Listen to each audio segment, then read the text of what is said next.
হাঁস পাকাচ্ছি আমরা। এই আস্তা রসুন দেব, সাথে আলু থাকবে, নতুন আলু। এগুলো রসুন, এগুলো চুলা রান্না হইতেছে। তো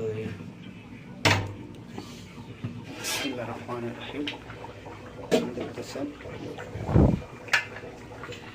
অলরেডি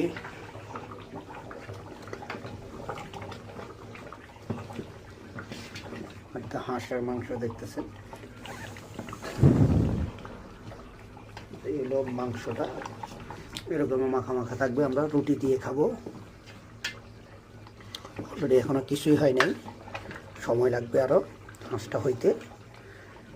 ওই খাওয়া দাওয়ার একটা টাইম আছে, আমরা খেয়ে নেব একটু পরে, দেখা যাক। এই যে হাঁস, সবাই মিলে খাবো। এই হলো হাঁসের মাংস পাক হচ্ছে।